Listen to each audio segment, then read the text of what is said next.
ఎమ్మెల్యేగా తాను చేసిన అభివృద్ధి సంక్షేమం నియోజకవర్గంలో స్పష్టంగా కనిపిస్తుంటే కనిపించడం లేదంటూ ఓ పిల్లోడు విమర్శలు చేయడం హాస్యాస్పదంగా ఉందని వైఎస్ఆర్ కాంగ్రెస్ పార్టీ గూడూరు ఇన్ఛార్జ్ బోదూరు గురవయ్యపై గూడూరు ఎమ్మెల్యే డాక్టర్ పాసం సునీల్ కుమార్ చలోక్తులు విసిరారు.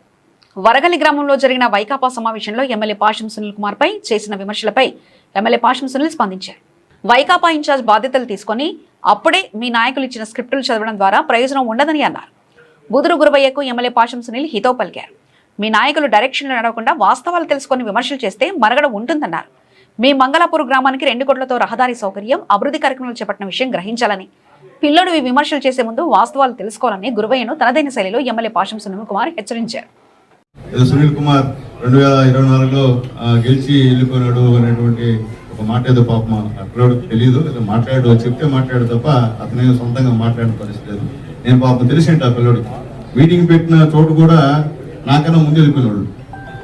ఆ వరగల్లో మీటింగ్ పెట్టారు చూడండి, ఆ పెద్ద ఆయన నాకన్నా ముందు వెళ్ళిపోయినాడు, పక్కన ఉన్న ఆయన కూడా నాకన్నా ముందు వెళ్ళిపోయినాడు. వీళ్ళందరూ ముందు వెళ్ళిపోయారు. నాకు పాపం అక్కడోడు తెలియదు ఎవరు ముందు పోయారు అనుకుపోయారు. అలాగే వాళ్ళు మాట్లాడడం, పోలీసులు చూస్తాము ఎవరు రక్షిస్తారు, ఎవరు తెలియజేస్తున్నా. మీ గవర్నమెంట్ లో 15 కేసులు పెట్టారు నా పైన, మా నాయకుల పైనంతా కూడా కేసులు పెట్టారు. అదే మమ్మల్ని హింసించి మమ్మల్ని ఇబ్బంది పెట్టినటువంటి మీ సిఐ నెల్లూరులో పోస్టింగ్ ఇచ్చాం, మీ ఎస్ఐకి మెరైన్ లో పోస్టింగ్ ఇచ్చాం. మేమంటే కక్షాయం చేయాలి పోలీసు పైన. అంటే పోలీసుల పైన పడతారు, తప్పదు. పోలీసు ఎప్పుడు కూడా లా అండ్ ఆర్డర్ విషయంలో ఎక్కడ కూడా కాంప్రమైజ్ కాదు. కానీ మీరు పోలీసులు వైపిస్తున్నారు. ఈసారి మేము వస్తాం, ఎవరు మీరు వస్తారని ఎవరు చెప్పారు? ఎవరు చెప్పారు మీరు వస్తారని? ఇంకా 3 సంవత్సరాలు ఉంది. ఇప్పుడు ఎవరు చెప్పారు మీకు? బ్రహ్మం గారు ఏమన్నా ప్రత్యక్షం ఏమన్నా రాబోయే రోజుల్లో మీరు వస్తారని చెప్పారా 29లో? అంటే మీకు మీరే ఊహించుకొని మీరు మీరే పకటికెళ్ళ, కానీ ప్రజలకి దాన్ని మీ పకటికెళ్ళని ప్రజలకి చెప్పడం అనేది మంచి పద్ధతి కదని చెప్పి తెలియజేస్తాం. మళ్ళీ చెప్తున్నా, మీరు పోలీసులకి ఉడతా వారింగ్లు ఇస్తే భయపడే డౌట్ లేదు. సిన్సియర్ ఆఫీసర్లు ఉన్నారు, ఉద్యోగస్తులు వాళ్ళు కాబట్టి ఇంకో ఉంటారు. అంతేగాని మీలాగా ఇటువంటి వ్యవహారాలు చేసే పరిస్థితి కాదు. పోలీసుని బెదిరించడం మానుకోండి. ఎప్పుడు కూడా పోలీసు ఉంటే నేను ఎవడో తెలియజేస్తున్నా. అలాగే ఇంకోటి చెప్పారు, ఈ నియోజకవర్గంలో గవర్నమెంట్ ల్యాండ్స్ అన్ని కూడా తెలుగుదేశం పార్టీ వాళ్ళు ఆక్యుపై చేశారని చెప్పి ఛాలెంజ్ చేస్తున్నా. మీ అన్ని బయట తీస్తా. ప్రతి మండలంలో మీ 5 సంవత్సరాల్లో మీ నాయకులు ఎక్కడెక్కడ గవర్నమెంట్ ల్యాండ్స్ ఆక్యుపై చేశారో రేపు అదే పని, నాకే కాదు మా నాయకులందరూ కూడా ఇదే పని, త్వరలో అవన్నీ కూడా బయట పెడతా. ఎవరు ఈ ల్యాండ్స్ ఆక్యుపై చేశారు? మాకేమన్నా చట్టపేరు ఉందా? తెలుగుదేశం పార్టీలో మేము ఎక్కడైనా సెంటు పొలంని మేము ఎక్కడ తీసుకున్నామా? చెప్పండి. ఛాలెంజ్. మీరు దొబ్బేసి పేదవాళ్ళ భూములన్నీ కూడా మీరు మార్చేసుకొని ఈరోజు మా పైన పడడం అనేది ఎంతవరకు సమంజసం అని చెప్పి నేను తెలియజేస్తున్నా. అట్లాగే ముఖ్యంగా ఇంకోటి చెప్పారు, క్రిస్టిటీలో అన్నీ మేము ఏదో చేసామంట, అక్రమాలు అన్యాయం జరిగాయంట. అయ్యా, మేము వచ్చిన తర్వాత చంద్రబాబు నాయుడు గారు, మోడీ గారు, పవన్ కళ్యాణ్ గారు, లోకేష్ బాబు వచ్చిన తర్వాత 8 లక్షలు ఇచ్చాము ఎకరానికి. మీరు ఊహిస్తారా? 8 లక్షల ఎకరానికి ఇచ్చాము మేము. మీరు పేదవాళ్ళని పిప్పి చేసి డబ్బులు దొబ్బేవాళ్ళు, మీరు పేదవాళ్ళని బానిసలుగా చూసి చేసేవాళ్ళు. ఏనన్నా సిలికా అంతా మీ తాత ముత్తాతదా? పేదవాడికి ఆడ సిలికా లేదా? మీకేనంతా సిలికా అంతా కూడా? చిలకూరులు అంతా మీకేనా సిలికా? వేరే వాళ్ళకు ఉండకూడదా? వేరే వాళ్ళ మనుషులు కదా? వేరే వాళ్ళ ఊళ్ళో పుట్టలేదా? మొత్తం మీరు సిలికా మొత్తం దోపిడీ చేసింది మీరు చేసి ఈ రోజు పెద్ద నీతివంతుల్లాగా ఆ అబ్బాయికి చెప్పి మీరు మాట్లాడించడం అనేది ఈ మంచి పద్ధతి కదని చెప్పి నేను తెలియజేస్తున్నా. ఈ సునీల్ కుమార్ ఉన్నప్పుడు అభివృద్ధి కార్యక్రమాలు జరిగాయా? ఇంకెవరైనా గత 5 సంవత్సరాలు వైఎస్ఆర్సీపీ హయాంలో ఏమైనా అభివృద్ధి కార్యక్రమాలు చేశారా? మీ ఊరికి రోడ్డు వేసింది ఇదే సునీల్ కుమార్, ఇదే చంద్రబాబు నాయుడు. 2 కోట్లతో మీ ఊరికి రోడ్డు ఇచ్చా.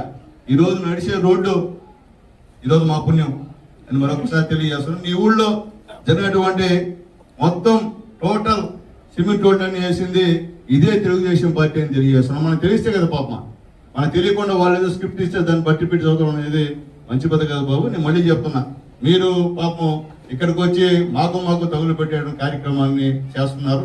అది మంచి పద్ధతి కాదని చెప్పి కూడా పెద్ద నాయకులకి నేను తెలియజేస్తున్నా. అలాగే ఈరోజు ఇరిగేషన్ 5 పనులు చేశా, 25,50,000తో పనిచేశా. సీసీ రోడ్లు 7 వేసా నీ ఊర్లో, 29 లక్షలు.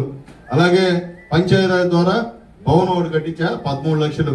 అలాగే శ్మశాన వాటిక 10 లక్షల రూపాయలతో అభివృద్ధి చేశా.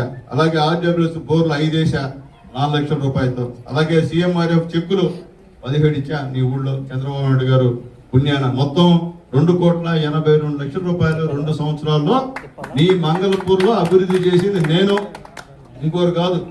గుర్తుపెట్టుకోమని చెప్పి నేను తెలియజేస్తాను. నీ ఊరికి రోడ్డు చూడండి, తార్ రోడ్డు వేసింది నేను. కాబట్టి మనం ఏం చేయరా పాపం, నీ చేతిలో ఏముందిలే పాపం, నేను అడిగిన పాపం వేస్ట్. కానీ అలాగే ఇంకోటి చెప్పారు, ముఖ్యంగా కోటలో ఎస్సీ యొక్క రెసిడెంట్ స్కూలు ఎత్తేస్తే ఎమ్మెల్యే గారు గమ్మున్నారు. నేను మాట్లాడాడు, నేను గమ్ముండలేదు నాయన, నీకు తెలిసినట్లేదు. మొట్టమొదటి తెరవబడింది నేనే. కావాలంటే ఎడ్యుకేషన్ అడగండి. మంత్రి గారిని కూడా గట్టిగా నేను అడిగానని చెప్పి నేను తెలియజేస్తాను. నేను అసెంబ్లీకి పోతున్నా, ఖచ్చితంగా ఆ విషయాన్ని నేను ప్రస్తావిస్తాను. ఎందుకంటే నేను ఈరోజు అట్లా అన్యాయం చేసేవాడిని కాదు. ఈరోజు వచ్చేటువంటి స్కూల్ కూడా ఎక్సలెంట్ సంబంధించినటువంటి స్కూల్ విషయం ఏంటంటే పెద్ద పెద్ద ప్రొఫెసర్స్, లెక్చరర్స్ ఈ యొక్క ఎంసెట్ కానివ్వండి, అలాగే ఎంబీబీఎస్ కానివ్వండి, ఇంజనీరింగ్ కానివ్వండి, ఎస్సీలకి, బీసీలకి, ఓసీలకి అందరూ కూడా ఫ్రీ కోచింగ్ ఇచ్చేటువంటి బ్రహ్మాండమైన స్కూలు ఇక్కడ పెడుతూ ఉన్నాం. కాబట్టి స్టేట్ లో 3 శాంక్షన్ అయితే గూడూరు తీసుకొచ్చా. అది తెలిసినట్లే కోట్లో residential school, college, hostel building తెచ్చింది నేను గతంలో ఎమ్మెల్యే ఉన్నప్పుడు. మళ్ళీ దానికి ₹1,00,00,000 రోడ్డు వేయించా. అంటే ఎన్ని చేసింది నేను కదా, సునీల్ కుమార్ కదా. కాబట్టి ఈ హాస్టల్ విషయం కూడా ఖచ్చితంగా మాట్లాడతాం. ఆల్రెడీ మన వరంగల్లో పెద్ద బిల్డింగ్ కూడా ఉంది, అది కూడా నేను మంత్రి గారికి చెప్పా. ఆ బిల్డింగ్ లోనే షిఫ్ట్ చేయమని చెప్పా ఆ స్కూల్ ని.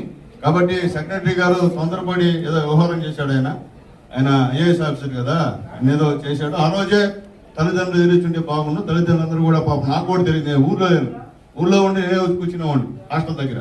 మీరు పోలీసుల్ని భయపించేటువంటి కార్యక్రమం చేయకండి. మిమ్మల్ని చూసి ఏ పోలీసు భయపడ్డారు, గుర్తుపెట్టుకోండి. మీ కథ తెలుసు, మీ కథ చూసాం.